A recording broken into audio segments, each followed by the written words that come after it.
je me sentais seule, je n'arrivais pas à me détendre et je ne voyais plus l'intérêt de vivre. Tout comme Marie-Céleste, bon nombre de jeunes apprenants perdent de nos jours le goût de vivre. Les cas de suicide sont désormais fréquents. À la question de savoir ce qui pourrait expliquer cette propension au suicide dans la couche juvénile, les spécialistes évoquent au nombre des causes la dépression. La dépression, c'est un chagrin qui affecte le bien-être psychique, émotionnel et cognitif d'un être. La dépression, c'est cet état, ces manières d'être qui ramènent un inconfort, un manque de confiance en soi, une tendance à ne pas avoir envie de quoi que ce soit, un mal-être.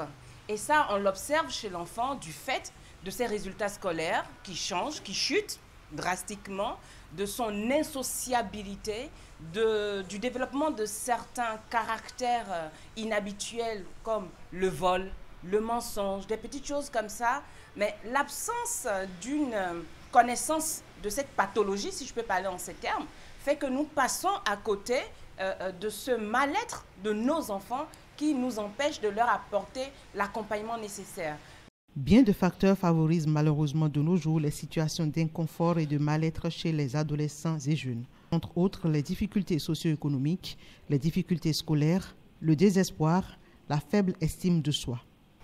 Pour des raisons, je dirais plutôt thérapeutiques, nous n'allons pas forcément faire comprendre à l'enfant qu'il est dans une posture ou dans une période dépressive, mais l'accompagnement nécessaire pour remonter de cette période dépressive va lui être apporté par un suivi par un spécialiste, des psychologues, des psychanalystes, pour comprendre déjà la cause de ce mal-être, l'élément déclencheur et analyser l'environnement dans lequel l'enfant se trouve, puisque cet environnement déclencheur peut être aussi bien le cadre familial ou le cadre scolaire, afin de trouver le problème qui se pose et faire comprendre à l'enfant que la solution à ce problème se trouve en lui-même.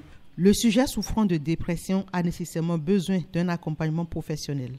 Les parents ne peuvent pas régler ou gérer la dépression, notamment avec leurs enfants à la maison. On leur demande, ils vont faire recours à des spécialistes comme les psychologues, les pédopsychiatres, pour un accompagnement psychologique. Toutefois, le dialogue parent-enfant reste le moyen le plus efficace pour éviter le pire. C'est une obligation pour tout parent de garantir la santé de son enfant en mettant un accent particulier sur sa santé mentale, en lui créant un environnement favorable pour le dialogue, pour l'expression, pour la confiance. Parce que ce n'est qu'à travers cela que l'enfant ne va pas accumuler le mal-être qui va se décliner après en une dépression, parce qu'il y a un manque de confiance et cela peut emmener une agressivité.